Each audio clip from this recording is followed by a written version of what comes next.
ইন্দোনেশিয়ার বালি বহু ভ্রমণপ্রিয় মানুষদের কাছে অনেক জনপ্রিয় হয়ে উঠেছে। যারা এখনও দেশটার ব্যাপারে জানো না বা জেনেও কিভাবে যাবে তা নিয়ে সমস্যায় আছো, এই ভিডিওটা তাদের জন্যই বানানো।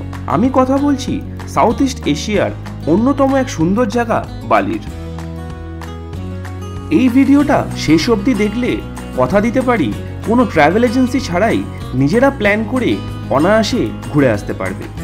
ভিডিওর প্রথমে কিছু গুরুত্বপূর্ণ টপিকসের ব্যাপারে আলোচনা করব, যেমন বালির বেস্ট টাইম কোনটা, গাড়ি কি করে বুক করবে, ভিসা বা কাস্টমস কিভাবে অ্যাপ্লাই করবে, থাকবে 9 রাত্রির 10 দিনের ট্যুর প্ল্যান এবং শেষে থাকবে আমার নিজের এক্সপিরিয়েন্স থেকে কিছু গুরুত্বপূর্ণ টিপস। বালি হচ্ছে ইন্দোনেশিয়ার একটি দ্বীপ।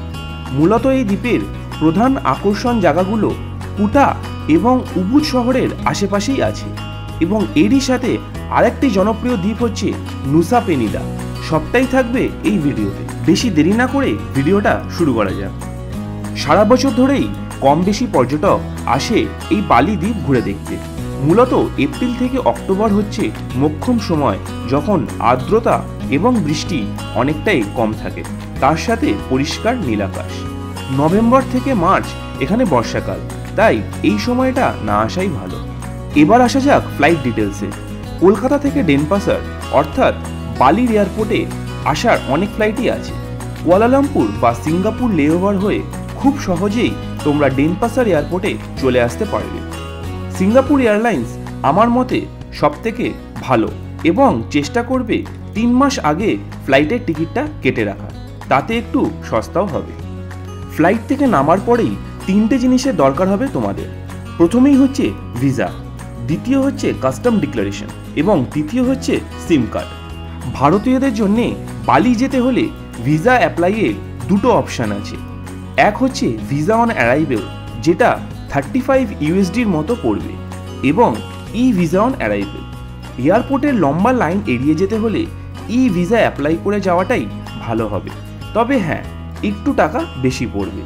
এই চ্যানেলেই আমি ই ভিসা কিভাবে অ্যাপ্লাই করতে হয় সেটা কমপ্লিট ডিটেলসে আপলোড করে দিয়েছি, আই বাটনে লিঙ্ক রইল। বালিতে পৌঁছানোর 48 ঘন্টা আগেই কাস্টম ডিক্লারেশন খুব সহজেই অনলাইনে অ্যাপ্লাই করে নিতে পারো। 2টো ওয়েবসাইটের লিঙ্কই আমি ডেসক্রিপশন বক্সে দিয়ে রাখলাম। অনেক অপশান থাকলেও আমার মতে টেলকম সেলের নেটওয়ার্ক খুবই ভালো, তবে হ্যাঁ এয়ারপোর্ট থেকে না নিয়ে হোটেলের আশেপাশে কোনো দোকান থেকে নিলে অনেকটাই কম দামে পাবে। ট্রাভেল ইন্স্যুরেন্স অবশ্যই করে যাবেন, বাধ্যতামূলক নয় কিন্তু প্রয়োজনীয়। ভগবান না করুক পাসপোর্ট হারিয়ে যাওয়া থেকে শুরু করে হসপিটালে যে কোনো সময় এই ট্রাভেল ইন্স্যুরেন্স আপনাকে কিন্তু বাঁচিয়ে দেবে। ইন্দোনেশিয়ার অফিসিয়াল সাইডে গাইডলাইন অনুযায়ী 2024 সাল থেকে ট্যুরিস্ট ট্যাক্স বাধ্যতামূলক, কিন্তু সত্যি কথা বলতে আমার কাছে কোথাও কেউ দেখতে চায়নি, বাকিটা তোমাদের উপরে। অনেকেই আমাকে কমেন্ট করে জানতে চেয়েছিল ইন্টারন্যাশনাল ড্রাইভিং লাইসেন্সের ব্যাপারে। কুটাতে স্কুটি রেন্ট নেওয়ার সময় আমার এটা দরকার পড়েছিল, বাকি কোথাও পুলিশ বা স্কুটি রেন্ট নেওয়ার সময় আমার থেকে এটা চাওয়া হয়নি। এটা যদি তোমরা অ্যাপ্লাই করতে চাও তোমাদের নিজেদের আরটিওতে গিয়ে এটা অ্যাপ্লাই করতে পারো। সব কিছু কমপ্লিট করে এয়ারপোর্ট থেকে বেরিয়ে আসার পরেই 2টো জিনিসের দরকার পড়বে তোমাদের। এক হচ্ছে কারেন্সি এক্সচেঞ্জ এবং 2 নম্বর হলো হোটেলে যাওয়ার জন্য গাড়ি। তোমরা যেখানে থাকবে তার আশেপাশে অনেক কারেন্সি এক্সচেঞ্জের দোকানই পেয়ে যাবে, চাইলে এয়ারপোর্টেও করে নিতে পারো, তবে রেট একটু কম পাবে। গ্র্যাব বলে একটি অ্যাপ আছে যেটা দিয়ে খুব সহজেই তোমরা গাড়ি বুক করে নিতে পারো হোটেলের জন্য। আমরা হোটেলের ওনারের সাথে কথা বলে আগের থেকেই গাড়ি বুক করে রেখেছিলাম। স্কুটি রেন্ট নেওয়া বালিতে খুবই সহজ, এখানে অনেক দোকান আছে যেখান থেকে তোমরা স্কুটি রেন্ট নিয়ে নিতে পারো। বালিতে পৌঁছে চলে এসো উবুদে আগামী 3 দিন ঘুরে দেখার জন্য। ডে 1 সকাল সকাল তোমরা ঘুরে দেখতে পারো পবিত্র তীর্থ এম্পুল টেম্পল, যেখানে স্নান করার সময় সকাল 8টা থেকে দুপুর 2টো অবধি। তারপর চাইলে তোমরা তেগালাঙ্গান রাইস টেরেসে ঘুরে আসতে পারো, তবে আমার খুব একটা ভালো লাগেনি। তারপর দুপুরে খাওয়া দাওয়া সেরে চলে যাও আলাস হারাম, বালির ফেমাস সুইংয়ের জন্যে, এবং তার সাথে আরও অনেক অ্যাক্টিভিটিস আছে। এই জায়গাটায় অবশ্যই হাতে সময় নিয়ে আসার চেষ্টা করবে। পরের দিন সকালে বেরিয়ে যাও লেম্পুয়াং অর্থাৎ গেট অফ হেভেনের উদ্দেশ্যে। অনেকটাই যাত্রাপথ এবং ওখানে অনেক লাইন পড়ে ফটো তোলার জন্যে, তাই সকাল সকাল বেরিয়ে পড়াটাই ভালো হবে। তারপর চলে যাও লাহাঙ্গান সুইটস। গেট অফ হেভেনের মতোই এখানেও ওরম একটা গেট আছে, চাইলে গেট অফ হেভেনটা স্কিপ করতে পারো। তারপর চলে এসো তীর্থগঙ্গাতে, অদ্ভুত সুন্দর মাছ দেখতে এবং চাইলে খাওয়ারও দিতে পারো। পরের দিন ডে 3 চলে যাও বালির অন্যতম দুটো ফেমাস ওয়াটারফলসে। প্রথমেই চলে এসো ক্যান্টোল্যাম্পু ওয়াটারফলস। যদি এখানে ফটো তুলতে চাও অবশ্যই হাতে সময় নিয়ে আসবে, একগুচ্ছ স্মৃতি সঙ্গে নিয়ে তারপর চলে এসো তেগালুঙ্গান ওয়াটারফলস। এখানে একটা কথা বলে রাখা ভালো, তেগানুঙ্গান ওয়াটারফলসে অনেকটা নেমে যেতে হবে ওয়াটারফলসের কাছে যেতে হলে, তাই যদি নিচে না নামতে পারো ফিরে চলে এসো উবুদে। উবুদে এসে তোমরা দেখতে পারো উবুদ প্যালেস, সরস্বতী টেম্পল এবং ফেমাস কেচাক ডান্স। ডে 4 সকাল সকাল উঠে বেরিয়ে পড়ো নুসা পেনিদার উদ্দেশ্যে। গ্র্যাব বা হোটেল থেকে গাড়ি নিয়ে পৌঁছে যাও সানুর পোর্টে। তুমি চাইলে সানুর পোর্টে গিয়ে ফেরির টিকিট কাটতে পারো, কোনো ট্যুর সংস্থার মাধ্যমেও এটা বুক করতে পারো, বা ক্লুক বলে যে অ্যাপটি আছে সেখানেও এই ফেরির টিকিট কাটা যেতে পারে। দিনের বিভিন্ন টাইমে সানুর থেকে নুসা পেনিদার জন্য এই ফেরি ছাড়া হয়। সানুর থেকে চলে যাও নুসা পেনিদা এবং সাক্ষী হও এক অপরূপ যাত্রাপথে। নুসা পেনিদার গাড়ি অবশ্যই হোটেল থেকে বুক করে নেবে, তাতে সুবিধে হবে। হোটেলে পৌঁছে ফ্রেশ হয়ে স্কুটি নিয়ে বেরিয়ে পড়ো ছোটবেলার কম্পিউটার স্ক্রিনে দেখা কিছু দৃশ্য নিজের চোখে উপলব্ধি করতে। প্রথমেই চলে যাও কেলিংক্লিন বিচ। নিচে নেবে দেখতে হলে সারাদিনটা ওখানেই চলে যাবে। আমরা ওখানে কিছুটা সময় কাটিয়ে চলে গেলাম অ্যাঞ্জেল বিলাবং এবং ব্রোকেন ব্রিজের উদ্দেশ্যে। যেমন সুন্দর রাস্তা তেমন সুন্দর জায়গা, প্রকৃতি যে এতটা সুন্দর, কত যে তার রূপ, তা এখানে এসে পুরোটাই গুলিয়ে যাবে। জীবনসঙ্গীর হাত ধরে কিছু মূল্যবান সময় এখানে কাটিয়ে চলে এসো হোটেলের উদ্দেশ্যে। পরের দিন অর্থাৎ ডে 5 চলে যাও ডায়মন্ড বিচ দেখতে। এখানে নিচে নামাটা অনেকটাই সোজা কেলিংক্লিং বিচের তুলনায়। আমরা নিচে অবধি নামতে পারলেও স্নান করার ভাগ্য ছিল না, কারণ তখন জোয়ার ছিল। বেশিক্ষণ অপেক্ষা না করে বাধ্য হয়ে ওখান থেকে বেরিয়ে চলে এলাম স্নর্কলিং করতে। সে এক আলাদাই অনুভূতি যা ভাষায় প্রকাশ করা যাবে না। তোমরা চাইলে স্নর্কলিংয়ের জায়গায় ক্রিস্টাল বে, রুমান পোহা ট্রি হাউস এবং আতু কিং 5 ঘুরে দেখতে পারো। আর যদি সব কিছুই ঘুরে দেখতে চাও তবে আর একটা দিন নুসাতে থাকতে পারো। অনেকেই আছো যাদের হাতে সময় কম, তারা এই নুসা পেনিদা আইল্যান্ডটা ডে ট্রিপে করতে পারো। তবে সেই ক্ষেত্রে এতগুলো জায়গা ঘুরে দেখাটা কিন্তু সম্ভব নয়। ক্লুক অ্যাপে এই ডে ট্রিপের অনেকগুলি প্যাকেজ আছে, তোমরা চাইলে নিজেরাও পোর্টের কাছ থেকে স্কুটির রেন্ট নিয়ে ডে ট্রিপ করে নিতে পারো। পরের দিন অর্থাৎ ডে 6-এ চলে এসো নুসা থেকে সানুর পোর্টে।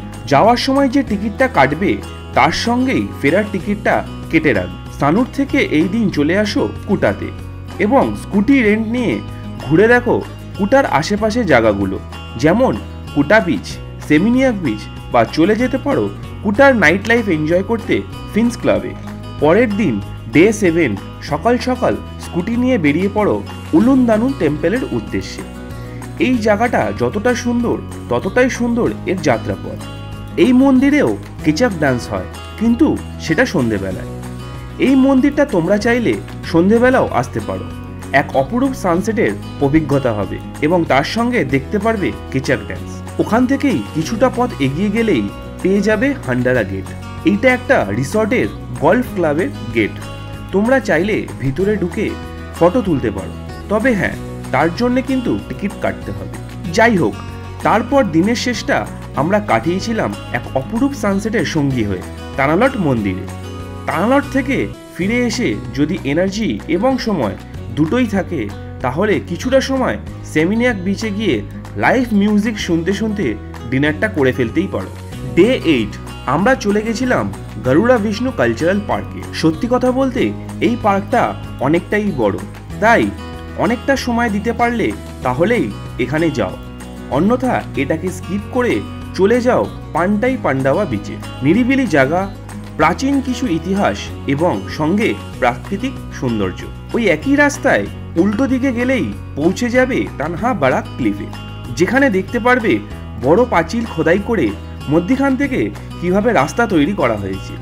কিছুটা সময় ওখানে কাটিয়ে চলে যাও সুলুবান এবং উল্লুবান্তু বিচে। সার্ফিং প্রেমিক মানুষদের জন্য এই জায়গাটা স্বর্গ থেকে কিছু কম নয়। এখানে অনেকটা নিচে নামতে হবে এবং তারপর দেখতে পাবে ছোট্ট একটা বিচ এক বড় পাহাড়ের কোলে। সময় থাকলে কারানবোমা ক্লিফটাও দেখে আসতে পারো। বালিতে শেষ রাতের ডিনারটা একটা ইন্ডিয়ান রেস্টুরেন্টে খেয়ে দেখতে পারো, আশা করছি ভালো লাগে। পরের দিন অর্থাৎ ডে 9 নিজেদের সুবিধা মতো যে ফ্লাইটটা বুক করে রেখেছো সেইটা ধরে চলে এসো কলকাতায়। আসার দিনটা যদি কাউন্ট করা হয়, নরাত্রি 10 দিনের আইটেনারিটা এখানেই শেষ হলো। এবার চলো দেখে নেওয়া যাক বালি ঘুরতে দুজনের বাজেট কত পড়তে পারে। যদি 3 মাস আগে ফ্লাইটের টিকিট কাটা হয় তাহলে ধরে নেওয়া যেতে পারে ফ্লাইটের জন্য আপ ডাউন দুজনার 60,000 টাকা মতো পড়বে। ভিসার জন্য দুজনার 5,400 টাকা পড়বে। ট্যুরিস্ট ট্যাক্স যদি করে থাকো তাহলে 1600 টাকা পড়বে।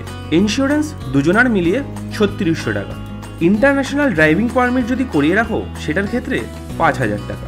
মোটামুটি স্ট্যান্ডার্ড হোটেল আমরা যেরকম ছিলাম সেরকম হিসাবে যদি তোমরা থেকে থাকো তাহলে 14,600 টাকার মতো পড়বে হোটেল ভাড়া। স্কুটি রেন্ট টোটাল 9 রাত্রি 10 দিনের জন্য 3,144 টাকা। ওখানে পেট্রোলের দাম খুবই সস্তা। 9 রাত্রি 10 দিনের জন্য 500 টাকার পেট্রোলে তোমার হয়ে যাবে। হোটেল টু হোটেল ট্রান্সফারের জন্য গাড়ি খরচা 6,860 টাকা ধরে রাখতে পারো। নুসা পেনিদাতে একটা ট্যুরিস্ট ট্যাক্স দিতে হয়, সেটা দুজনার মিলিয়ে 260 টাকা। স্কুটি পার্কিং সব জায়গায় ফ্রি, তাও কিছু কিছু জায়গায় তোমাদের লাগতে পারে, সেই ক্ষেত্রে 500 টাকা ধরে রাখতে পারো। খাওয়ার খরচাটা তোমরা কি খাচ্ছ এবং কোথায় খাচ্ছ তার উপরে নির্ভর করবে। আমাদের দুজনার খরচা পড়েছিল 20,000 টাকার মতো এবং বিভিন্ন জায়গার এন্ট্রি টিকিট হিসেবে 8,000 টাকা পড়েছিল। মোট 9 রাত্রি 10 দিন ঘুরতে আমাদের পড়েছিল দুজনার 1,29,486 টাকা। এখানে একটা কথা বলে রাখাই ভালো, খাওয়ার খরচাটা আমাদের একটু এক্সট্রাই পড়েছিল, কারণ আমরা একদিন ইন্ডিয়ান রেস্টুরেন্টে খেয়েছিলাম। তাই তোমাদেরকে বলবো যদি খাওয়ার খরচাটা একটু চিপ করতে পারো তাহলে তোমাদের টোটাল বাজেটটাও একটু কমে যাবে। পার হেড তোমরা যদি 65,000 করে ধরে রাখতে পারো তাহলে 9 রাত্রি 10 দিনের বালি ট্রিপ খুব সহজেই কমপ্লিট করতে পারবে। এবার আসা যাক কিছু গুরুত্বপূর্ণ টিপসের ব্যাপারে। বালিতে ঘোরার সময় অবশ্যই সানস্ক্রিন, সানগ্লাস, টুপি এবং ছাতা ক্যারি করবেন। ইন্টারন্যাশনাল চার্জিং অ্যাডাপ্টার অবশ্যই ক্যারি করবেন। ডেসক্রিপশন বক্সে লিংক দেওয়া রইল। বালিতে রাত 8টা থেকে 8:30টার মধ্যেই চেষ্টা করবে ডিনারটা সেরে ফেলার, কারণ বেশিরভাগ দোকানই বন্ধ হয়ে যায়। তোমরা যখন হোটেল বুক করবে চেষ্টা করবে সেন্ট্রাল উবুদ বা কুটাতে হোটেলগুলো বুক করার, তাতে তোমাদের ট্রাভেলিং টাইমটা অনেকটাই কম লাগবে। সবশেষে একজনের কথা না বললেই নয়, এই সম্পূর্ণ আইটেনারিটা তারই বানানো, সে হচ্ছে আমার ওয়াইফ। অসংখ্য ধন্যবাদ জানিয়ে আজকের ভিডিওটা এখানেই শেষ করছি। অধিকাংশ লোকই ভিডিও দেখে চলে যাচ্ছ, চ্যানেলটিকে সাবস্ক্রাইব না করে। ভিডিওটা যদি ভালো লেগে থাকে অবশ্যই চ্যানেলটাকে সাবস্ক্রাইব করে দিও। আর কোনো ডাউট থাকলে কমেন্ট করে জানিও। আজকের মতো ভিডিওটা এখানেই শেষ করছি। ভালো থেকো, সুস্থ থেকো।